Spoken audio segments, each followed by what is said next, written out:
मुझे इस छोटे से कार में तो घुटन हो रही है और कितनी देर लगेगी, मुझे ठंड भी लग रही है। ज्यादा नहीं, बस थोड़ी देर और रुक जाओ। हाँ, मेरा भी थोड़ा मन मचल रहा है और साथ ही ठंड भी लग रही है। हाँ हाँ, बस घर आ ही गया। थोड़ी देर में सभी लोग घर के पास पहुंच जाते हैं और उन्हीं के पीछे पीछे एक बड़ी सी गाड़ी आ रही थी जिसमें पूरे मोहल्ले में जगह कम पड़ रही थी। अरे थोड़ा साइड दीजिए, साइड दीजिए, गाड़ी जाने दीजिए, गाड़ी जाने दीजिए, साइड दीजिए, चलिए चलिए।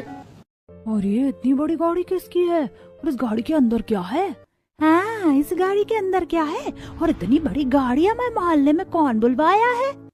पूरे मोहल्ले में उस गाड़ी के बारे में ही बातें चल रही थी और वहीं दूसरी तरफ शीला अपनी बहुओं का गृह प्रवेश करवा रही थी। तुम दोनों बहुएं अपने दाहिने पैर से शुभ कलश को गिराकर घर के अंदर गृह प्रवेश करो। हाँ भाभी, और संभल कर गृह प्रवेश कीजिएगा, आप दोनों का ही लहंगा बहुत भारी है। हाँ, दोनों भाभी का लहंगा बहुत भारी है, लेकिन बड़ी भाभी का लहंगा तो कुछ ज्यादा ही अच्छा और डिजाइनर है। हाँ, तो अच्छा और डिजाइनर तो होगा ही, इतना महंगा जो है पता है पूरे 50 लाख का है। 50 लाख का? क्या 50 लाख का? और नहीं तो क्या। वैसे देवरानी जी, आप इतनी चुपचाप खड़ी हैं, आपका लहंगा कितने का है? मेरा लहंगा तो माँ ने अपने हाथों से सिलकर बनाया है, इसे मैंने दुकान से नहीं खरीदा। ओह हाँ, मैं तो भूल ही गई थी कि तुम गांव से हो, ऊपर से गरीब, तुम्हारे पास इतने पैसे कहाँ से आएंगे जो तुम लहंगा कहीं से डिजाइन करवा कर पहन पाओ। बहू, ये क्या बोल रही हो तुम? जितना हक तुम्हारा है इस घर में उतना ही छोटी बहू का भी है। अब तुम दोनों चुपचाप गृह प्रवेश करो। मुकेश की बात सुनकर दोनों बहुएं घर में गृह प्रवेश करती हैं और छोटी मोटी रस्में करके सोफे पर बैठी हैं कि तभी बाहर से आवाज आती है। अरे यही है ना निहारिका जी का ससुराल? यही करना है ना सारा सामान डिलीवर? ड्राइवर की आवाज सुनकर पूरा परिवार घर के बाहर आता है। अरे ये कौन है? इसकी वजह से तो पूरे मोहल्ले में ट्रैफिक जाम हो गया है। इसे किसने बुलाया? इसे मैंने बुलाया है माँ जी। क्यों, और क्या है इसमें? देखते जाइए कि इसमें क्या हो सकता है। वैसे इसमें मेरे दहेज का सामान है, आप लोग इसे अंदर रखवा दीजिए। क्या दहेज? लेकिन हमने तो तुझे मना ही किया था ना दहेज लाने से। अरे ये तो मेरे परिवार वालों ने गिफ्ट के तौर पर मेरे लिए भिजवाया है, आप लोग अंदर तो रखिए। इसमें हर एक चीज ब्रांडेड है, ब्रांडेड। ध्यान से रखिएगा कहीं कुछ टूट ना जाए। निहारिका के कहने पर गाड़ी खाली करवाकर सारी चीजें संभाल कर घर के अंदर हॉल में रखवाई जाती हैं। अरे भाभी, ये क्या है? अरे ये तो ब्रांडेड हीटर है, दिखने में थोड़ा अलग है लेकिन बहुत ही ज्यादा महंगा और एक्सपेंसिव है। यहाँ मिलता भी नहीं है, पापा ने दुबई से मंगवाया है। और ये जो कुछ भी हीटर, कूलर, गीजर, मिक्सर, अलमारी, ये सारी चीज ब्रांडेड है, ब्रांडेड। अच्छा भाभी, तो वो कपड़े कैसे हैं और कितने के हैं? कपड़े कैसे? ये तो तुम्हें उसका ब्रांड का नाम सुनकर ही पता चल जाएगा। पता है, H&M के हैं, ज़ारा के हैं, ज़ारा के। और वो बैग भी गुची का है। वाह बहू, तेरे मायके वाले कितनी अच्छे, इतना सारा सामान दिया, वो भी ब्रांडेड। वैसे छोटी बहू, तेरे मायके से कुछ नहीं आया क्या? बड़ी बहू दहेज में इतना सब कुछ लाई और छोटी बहू खाली आता ही है। वो आता ही होगा, मेरे मायके से भी मेरा दहेज। हाँ वही तो, जब जेठानी इतनी ब्रांडेड चीज लाई है तो देवरानी भी तो लाएगी ही। सभी लोग घर के अंदर बात कर रहे थे कि तभी मोहल्ले में कोई बहन पर ढेर सारा जुगाड़ू सामान और राशन लेकर आ रहा था। अरे हटिए हटिए, कुछ सामान गिर गया तो आपको चोट लग जाएगी। अरे अभी अभी मोहल्ले से इतनी बड़ी गाड़ी गई है और अब ये बहन, ये क्या चल रहा है? अरे गाड़ी तो शीला की बहू अपने दहेज में लाई थी, लेकिन अब ये बहन कौन बुलाया है? सभी आपस में बात कर रहे थे कि तभी वो वैन वाला वैन लेकर शीला के घर के बाहर पहुंचता है। अरे यही है ना श्रेया बिटिया का ससुराल? ये लीजिए, दहेज का सामान आया है। रमेश की आवाज सुनकर घर में मौजूद सभी लोग घर के बाहर आते हैं और दहेज का नाम सुनकर तेज तेज हंसने लगते हैं। क्या ये है दहेज का सामान? ये आटा, चावल, घी, बेसन, ये सब?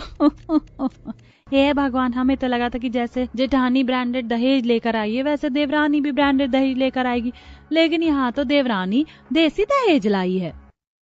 सभी की बातें सुनकर श्रेया काफी ज्यादा उदास हो जाती है और फिर थोड़ी ही देर में ठेले का सारा सामान घर के अंदर रखवाया जाता है।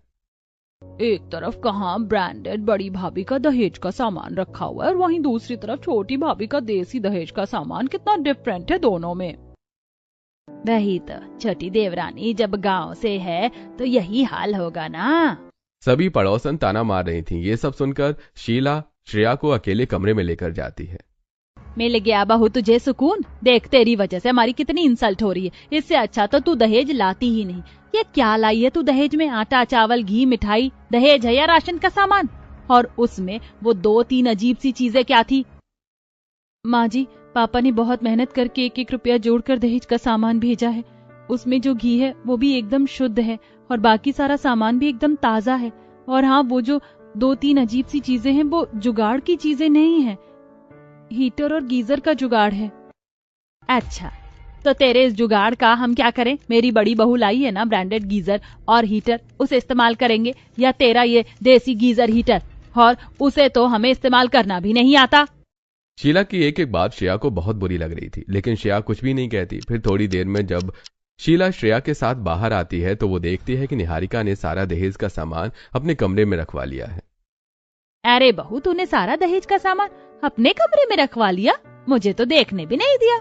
अरे माँ, रिश्तेदारों के आने जाने में दिक्कतें हो रही थी, बस इसीलिए कमरे में रखवा लिया, और फिर आप लोग कल देख लीजिएगा। हाँ, ये भी ठीक है।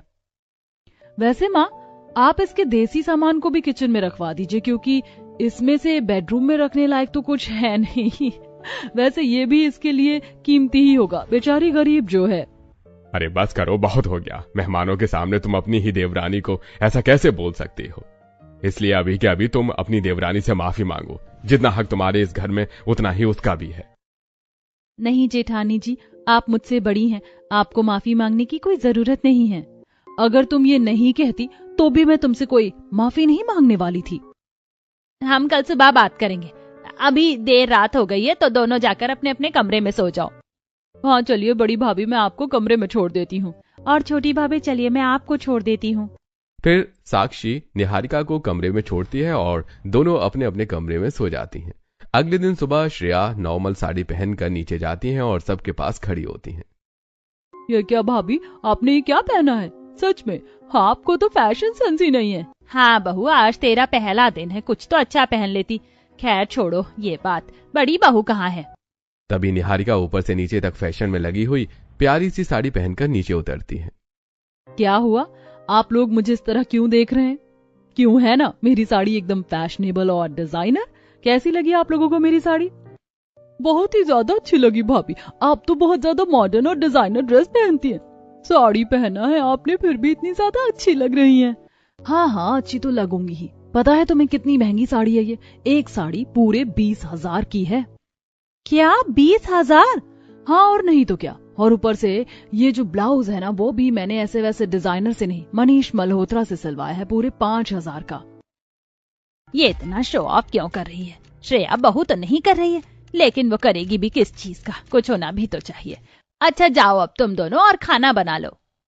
शीला की बात सुनकर दोनों बहुएं किचन में जाती हैं और अपनी पहली रसोई की तैयारी करने लगती हैं। मैंने पनीर कुलचे, छोले कुलचे, आलू पराठा और 2-3 तरह के पकौड़े, चटनी, ये सब तो बना लिया है। अब एक काम करती हूँ, 3-4 तरह की और सब्जियाँ, साथ में बिरयानी और रायता बना लेती हूँ। इसे कितना सब कुछ बनाने आता है। खैर मुझे क्या, मैं काम करती हूँ, मैं खीर पूरी और सब्जी बना लेती हूँ। इतनी मेहनत कौन करे। इसी तरह दोनों बहुएं अपनी अपनी रस्म पूरी करती हैं और सभी को डाइनिंग टेबल पर खाना सर्व करती हैं। वाह, मानना पड़ेगा, भले ही देवरानी अच्छा दहेज नहीं लाई, लेकिन खाना तो उसने लाजवाब बनाया है। सच में जेठानी का खाना तो अच्छा ही है, लेकिन देवरानी का खाना उसके देसी दहेज की तरह ही एकदम देसी और टेस्टी है। ठंड में खाकर मजा ही आ जाए। हाँ छोटी बहू, सच में तुम्हारा बनाया हुआ खाना तो बहुत ही ज्यादा स्वादिष्ट है। और बड़ी बहू, हर चीज में ना चीनी थोड़ी कम है, तो इसलिए अगली बार से तुम ध्यान देना। चीनी कम है, लेकिन दहेज तो मैं लाई हूँ ना, वो भी इतना सारा, और पैसे भी।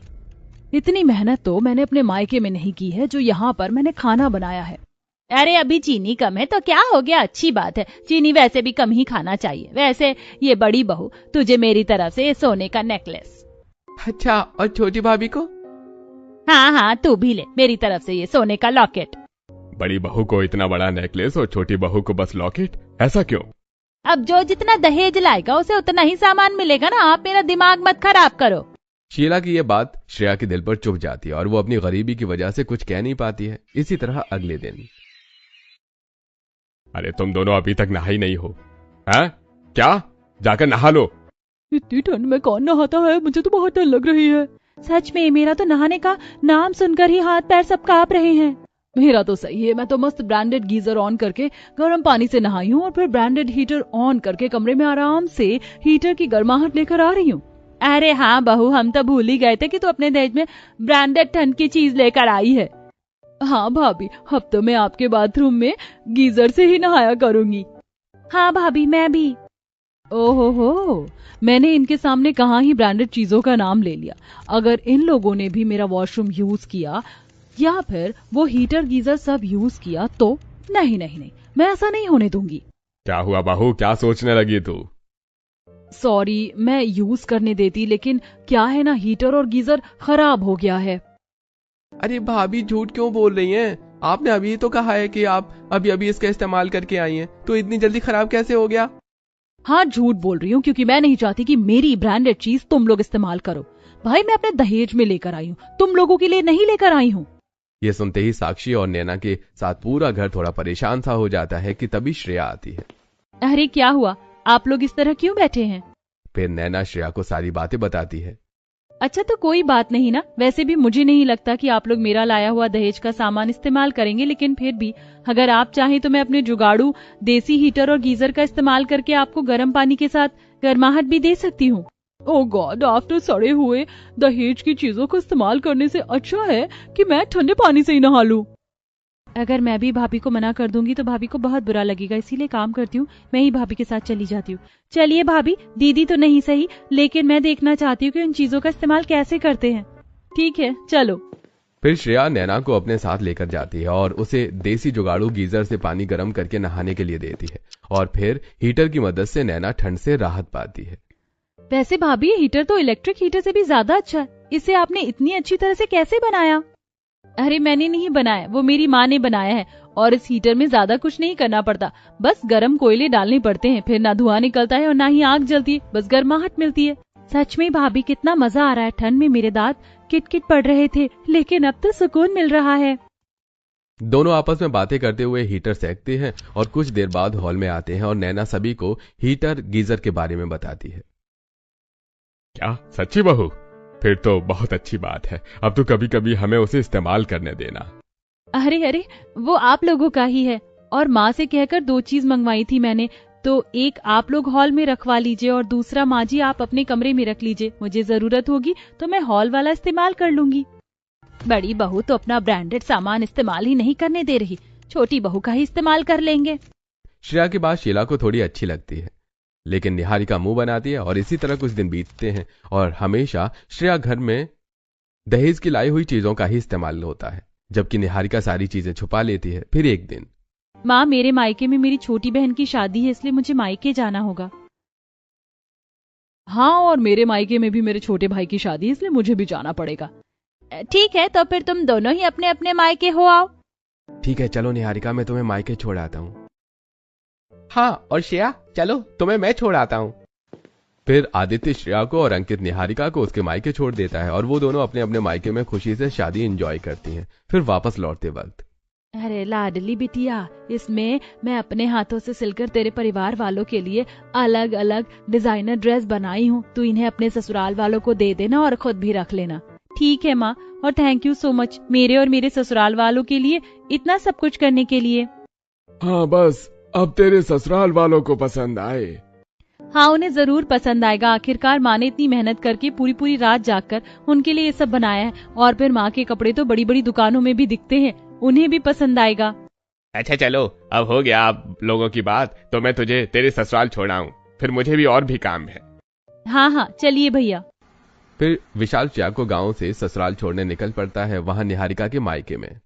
ये देख निहारिका बेटी, बड़े बड़े ब्रांडेड मॉल से तेरे ससुराल वालों के लिए तरह तरह की चीजें खरीदी है मैंने, इन्हें अपने ससुराल वालों को दे देना और खुद ये साड़ियां वगैरह रख लेना। इतनी महंगी महंगी चीज मेरे ससुराल वाले क्या करेंगे, वो खुद एक मोहल्ले में रहते हैं, नहीं तो मैं ही रख लूंगी। अरे क्या हुआ, कहाँ खो गई? अच्छा चल, मैंने कैब बुक कर दी है, तू अपने ससुराल के लिए निकल जा। हाँ, वैसे भी मैं शहर में ही रहती हूँ, कैब से चली जाती हूँ। इतना कहकर निहारिका भी टैक्सी से अपने ससुराल के लिए निकलती है। निहारिका का मायका शहर में ही होने के कारण सबसे पहले निहारिका ससुराल पहुंचती है। अरे भाभी, आप आ गई? हाँ, मैं आ गई। और ये देखो मैं कितनी सारी चीजें लेकर आई हूँ, ब्रांडेड साड़ियाँ, ब्रांडेड मेकअप, ब्रांडेड ज्वेलरी, सब कुछ ब्रांडेड है और एक्सपेंसिव। ये क्या, निहारिका अपने साथ जो लाई थी सारी चीजें खोलकर सोफे पर रख देती और सभी को दिखाने लगती है। भाभी वो मेकअप तो देखकर बहुत अच्छा लग रहा है और आपके पास तो इतना सारा मेकअप प्रोडक्ट है ही, तो क्या ये वाला मैं ले लूं? नहीं नहीं, वो बहुत ज्यादा महंगा है और तुम क्या करोगी उसे लेकर? लो मैं तुम्हारे लिए ये लाई हूँ, इसे रख लो, और आप लोगों के लिए भी लाई हूँ। लेकिन भाभी ये तो अच्छा नहीं है, मुझे वही चाहिए। इसे मैं अपने लिए लाई हूँ, तुम्हें कैसे दे दूं? और अगर तुम्हें चाहिए था तो मुझे बता देती। इतना कहकर निहारिका सारी महंगी चीजें खुद रख लेती है और सस्ती चीजें अपने ससुराल वालों को दे देती है। फिर अपने कमरे में चली जाती है। फिर शाम होते होते श्रेया भी गांव से अपने ससुराल आती है। माँ जी मैं आ गई। वैसे आपको आने में इतनी देर क्यों हो गई? खैर अब आप अपना अपना सामान मत दिखाइए, क्योंकि क्या फायदा सामान देखकर। अरे सामान नहीं दिखाऊंगी तो आप लोग पसंद कैसे करेंगे? क्या मतलब? यही कि मैं सबके लिए कुछ ना कुछ लेकर तो आई हूँ, लेकिन अब वो आप लोगों को पसंद आए तभी ना आप लीजिएगा, इसीलिए आप लोग सामान देख लीजिए। और मम्मी जी आपको जो साड़ी पसंद आए आप वही साड़ी लीजिएगा, और तुम लोगों को जो मेकअप पसंद आए। इतना कहकर श्रेया अपना सारा सामान सोफे पर खोलकर सबको दिखाने लगती है और जिसे जो पसंद आता है वो श्रेया खुशी खुशी उसे दे देती है। वैसे बहू अब तो क्या रखेगी? मैं ये जो बचा कुचा सामान है उसे रख लूंगी, और फिर जब दोबारा मायके जाऊंगी तो कुछ चीज वहाँ से ले आऊंगी। आप लोगों को जो पसंद आया है ना, वो लेने से मैं आपको रोक थोड़ी सकती हूँ। फिर इस तरह सभी लोग आपस में थोड़ी बातें करते हैं और रात होते होते सो जाते हैं। फिर कुछ दिन बीतते हैं। फिर एक दिन, क्या हुआ, क्या सोच रही है तू? कुछ नहीं, बस यही कि घर के सभी लोग, खासकर माँ, बड़ी भाभी और छोटी भाभी में कितना भेदभाव करती हैं, जबकि छोटी भाभी बड़ी भाभी से कई गुना ज्यादा अच्छी हैं। हाँ मैं भी यही सोचता हूँ। बड़ी भाभी भले ब्रांडेड दहेज लेकर आई हो, लेकिन क्या फायदा, वो तो उन सामानों को सिर्फ खुद इस्तेमाल करती हैं, जबकि छोटी भाभी हम सबको इस्तेमाल करने के लिए देती हैं। इसी तरह धीरे धीरे करके सभी लोग आपस में बात करने लगते हैं और सभी को श्रेया ज्यादा पसंद आने लगती है। इसी तरह बाहर सब्जी लेते वक्त, वैसे एक बात तो है शीला, तेरी छोटी बहू बहुत अच्छी है। अरे नहीं, मेरी बड़ी बहू ज्यादा अच्छी है। वो पता है दहेज में कितनी ब्रांडेड ब्रांडेड चीजें लेकर आई है। हाँ हाँ देखा था मैंने भी, लेकिन क्या फायदा इतनी ब्रांडेड चीज लाने का जब वो तुम लोग इस्तेमाल ही ना कर पाओ। हाँ वही तो, भले तेरी छोटी बहू देसी दहेज का सामान लाई हो, लेकिन वो तो तुम लोग इस्तेमाल कर पा रहे हो, और जिन चीजों को इस्तेमाल ही नहीं कर सकते उनकी झूठी तारीफ क्यों करना। इस तरह पड़ोस की बातें और निहारिका के बिहेवियर से शीला को भी श्रेया ज्यादा अच्छी लगने लगती है। इसी तरह एक दिन, दीदी कल तो आपका बर्थडे है ना, क्या प्लान है, किसे किसे बुलाना चाहती हैं? मेरा कल 18th बर्थडे है, इसीलिए मैं अपने बर्थडे को ग्रैंड तरीके से सेलिब्रेट करने वाली हूँ। बहुत सारे लोगों को बुलाऊंगी। ठीक है, तो फिर मैं अपनी दोनों बहुओं के मायके वालों को भी बुला लेती हूँ। हाँ हाँ ठीक है माँ, छोटी भाभी को पता नहीं, लेकिन बड़ी भाभी के मायके वाले तो बहुत अच्छा गिफ्ट देंगे मुझे। ये सोचकर साक्षी मन ही मन बहुत ज्यादा खुश हो रही थी। फिर अगले दिन जब साक्षी की बर्थडे पार्टी शुरू होती है तब दोनों बहुओं के मायके वाले आते हैं। आइए आइए समधन जी, आपका स्वागत है। हाँ हाँ आ रहे हैं। सच में आप कितनी अच्छी तरह हमारा स्वागत कर रही हैं। आप बहुत अच्छी हैं समधन जी। तभी वहां श्रेया की मम्मी पापा आते हैं। हम आ गए समधन जी। हाँ हाँ ठीक है, जाइए वहाँ बैठिए, आपकी बेटी बैठी है। इस तरह शीला श्रेया के मायके वालों को कम अटेंशन और निहारिका के मायके वालों को ज्यादा अटेंशन देती है। देख रही हो शीला को कैसे अपनी गांव वाली बहू के मायके वालों को अनदेखा कर रही है, और शहर वाली बहू के मायके वालों की कितनी खातिरदारी कर रही है। हाँ सच में ये शीला भी बहुत बड़ी चंट है, इसे जितना समझाओ समझ में ही नहीं आता। सभी आपस में बातें कर रहे थे कि तभी साक्षी केक काटती है और सभी मिलकर पार्टी एंजॉय करते हैं। दोनों बहुओं के मायके वाले अपनी अपनी बहू को गिफ्ट देकर चले जाते हैं। वाह माँ, कितना अच्छा गिफ्ट दिया है, मैं जाकर नंद जी को देती हूँ। यह सोचकर श्रेया अपने मायके से मिला हुआ गिफ्ट ले जाकर साक्षी को दे देती है। वहीं दूसरी तरफ, अरे मेरे मायके वालों ने तो मेरी नंद को इतना महंगा गिफ्ट दिया, इतना महंगा गिफ्ट लेकर वो क्या करेगी। एक काम करती हूँ, इसे एक्सचेंज कर देती हूँ। यह सोचकर निहारिका गिफ्ट एक्सचेंज करके साक्षी को दे देती है। ऐसा करते हुए उसे करण देख लेता है। अच्छा तो ये मसला है, बड़ी भाभी को तो मायके से अच्छे अच्छे गिफ्ट मिलते हैं, लेकिन फिर भी वो बदलकर हमें सस्ती चीज पकड़ा देती हैं। सच में छोटी भाभी कितनी अच्छी हैं। फिर जब साक्षी निहारिका और श्रेया दोनों का गिफ्ट खोलती है तो, ऐसा कैसे हो सकता है, बड़ी भाभी इतनी अमीर है, उनके बावजूद उनका दिया हुआ गिफ्ट छोटी भाभी से कम अच्छा है और छोटी भाभी का गिफ्ट ज्यादा अच्छा है। मुझे तो पता ही था ऐसा ही होगा। बड़ी भाभी भले ही अमीर हो, भले वो ब्रांडेड दहेज लेकर आई हूँ, लेकिन ना तो उन्होंने अपने दहेज का एक भी सामान हमें इस्तेमाल करने दिया और ना ही आज तक उनकी चीजों को हाथ लगाने दिया। हाँ ये बात तो है, मैं गलत थी जो बड़ी बहू को इतना टेंशन दे रही थी, लेकिन अब से ऐसा नहीं होगा। इस फैसले के बाद अब शीला कभी भी श्रेया और निहारिका में कोई फर्क नहीं करती, और अगर फर्क करती भी है तो वो श्रेया को ज्यादा अटेंशन देती है और निहारिका को कम। और अब निहारिका के बिहेवियर की वजह से आज पड़ोस, परिवार, हर जगह सिर्फ और सिर्फ श्रेया की ही तारीफ होती है। जैसे, बहुओं ये देखो, मैं तुम दोनों के लिए कुछ लेकर आई हूँ। अच्छा, क्या माँ जी? पहले श्रेया बहू को आ जाने दे, उसके बाद दिखाती हूँ। इतना कहकर शीला श्रेया का इंतजार करती है और फिर उसके आने पर ही सामान दिखाती है। कैसी लग रही है ये साड़ी? मैं मॉल गई थी ना, तो मैं तुम दोनों के लिए वहाँ से साड़ी लेकर आई हूँ। अब जिसे जो पसंद है वो रख लो। माँ जी, मुझे ये पिंक वाली साड़ी पसंद है। छोटी बहू तू बता, तुझे कौन सी साड़ी पसंद है? ये पिंक वाली। ठीक है, तो फिर तू ये पिंक वाली साड़ी रख ले। और निहारिका बहू, तुझे स्काई वाली। अब इसी तरह हर चीज में शीला अपनी बड़ी बहू यानी शहर की बहू को कम अटेंशन और गांव की बहू को ज्यादा अटेंशन देती है, जिससे अब धीरे धीरे निहारिका को बुरा लगना शुरू होता है। मैं परेशान हो गई हूँ। पहले तो ये लोग मुझे ही सबसे ज्यादा अटेंशन दिया करते थे, लेकिन अब तो मुझे अनदेखा कर देते हैं। लेकिन ऐसा क्यों? निहारिका कमरे में बैठकर बातें कर रही थी कि तभी उसकी माँ का वीडियो कॉल आता है। और बता, क्या कर रही है तू? मैं तो ठीक हूँ। वैसे तेरी नंद को तूने वो गुची का पर्स जो मैंने गिफ्ट में दिया था वो दे दिया ना? वो मैं दे दिया। अब झूठ मत बोलना, क्योंकि सच मुझे पता है। वो दरअसल, अरे समधन जी, आप अपनी दोनों बेटियों के साथ? हाँ, वो बस कुछ खरीदारी करनी थी, इसीलिए मॉल आए हैं। वैसे समधन जी, आपने ये लो स्टैंडर्ड का बैग क्यों लिया है? मैंने आपको जो गुची का बैग दिया था, आपने उसे क्यों नहीं दिया? Gucci bag? लेकिन भाभी ने तो हमें ये नॉर्मल पर्स ही दिया था। ये क्या? मैंने तो गुची का बैग दिया था, लेकिन फिर उन्हें नॉर्मल पर्स कैसे मिला? एक काम करती हूँ, अभी हाँ बोल देती हूँ, घर जाकर निहारिका से बात करूंगी। अच्छा, वो कुछ गलतफहमी हो गई होगी। वैसे मुझे देर हो रही है तो मैं घर के लिए निकल रही हूँ। तब मुझे पता चला कि आखिरकार मेरे दिए हुए इतने महंगे महंगे गिफ्ट जाते कहाँ हैं। सॉरी माँ, वो मैं सोचती थी कि ये लोग इतने महंगे गिफ्ट्स का क्या ही करेंगे, लेकिन आइंदा से मैं अब ऐसा नहीं करूंगी। अब से तुझे ऐसा करने का मौका ही नहीं मिलेगा, क्योंकि मैं सारे गिफ्ट डायरेक्ट उन्हें ही दे दूंगी। वैसे आपको पता है, ये लोग तो अब मुझे अटेंशन ही नहीं देते, ना ही कोई मुझसे ठीक से प्यार से बात करता है। सब लोग मुझे अनदेखा कर देते हैं। मुझे तो समझ में ही नहीं आ रहा है कि मैं क्या करूं। उन लोगों के साथ ऐसी हरकत करेगी और फिर बोलेगी कि वो लोग तुझसे प्यार से बात नहीं करते। मुझे सब पता चल गया है तेरी हरकतों के बारे में, इसीलिए अब तू चुपचाप जाकर उनसे माफी मांग ले। अभी भी ज्यादा देर नहीं हुई है, लेकिन अगर ज्यादा देर हो गई फिर तो सारी बात बिगड़ जाएगी। मुझे जो ठीक लगा था मैंने कह दिया, बाकी तेरी मर्जी। इतना कहकर महेश्वरी भी गुस्से में फोन रख देती है। निहारिका पहले तो सोचती है, फिर तुरंत हॉल में बैठे सभी लोगों के सामने जाकर माफी मांगने लगती है। मुझे आप सब लोग माफ कर दीजिए। मुझे मेरी गलती का एहसास हो गया कि आखिरकार जो लोग मुझसे इतना प्यार से बातें किया करते थे, आज वो मुझे इग्नोर क्यों कर रहे हैं। देखिए, मैं शॉप और पैसों के चक्कर में थोड़ी सी पागल जरूर हो गई थी, लेकिन अब मुझे समझ में आ गया है कि सिर्फ पैसे ही नहीं बल्कि अपनों का साथ भी बहुत ज्यादा जरूरी है। अच्छा, तो फाइनली तुम्हें तुम्हारी गलती का एहसास हो गया। सच में, भले श्रेया ने देसी दहेज लाया था, लेकिन घर में उसी के लाए हुए दहेज की चीज इस्तेमाल की जा रही है। और भले मेरा दहेज ब्रांडेड हो, लेकिन मैं उसे तो किसी को इस्तेमाल करने ही नहीं दे रही थी। लेकिन अब से ऐसा नहीं होगा, मुझे माफ कर दीजिए। निहारिका के इस तरह सभी से माफी मांगने और अपनी गलती रियलाइज होने की वजह से सभी लोग उसे माफ कर देते हैं, और अब वो भी श्रेया की तरह ही सारी चीजें मिल बांट कर इस्तेमाल करना शुरू कर देती है। श्रेया भाभी, मेरे एग्जाम्स खत्म हुए हैं और मेरा फेयरवेल है, इसीलिए आप मुझे अपनी कोई ड्रेस दे सकती हैं क्या? देखो, मैं जानती हूँ कि मैंने पहले बहुत सारी गलतियां की हैं, लेकिन अब मैं उन्हें सुधारना चाहती हूँ। और वैसे भी श्रेया के पास ज्यादा डिजाइनर कपड़े नहीं है, इसीलिए तुम मेरी ड्रेस पहन लो अपने फेयरवेल में, और मेकअप भी मेरा ही इस्तेमाल करना। क्या सच्ची? लेकिन आप तो अपनी लिपस्टिक भी छूने नहीं देती थी। हाँ, तब और अब की बात अलग है।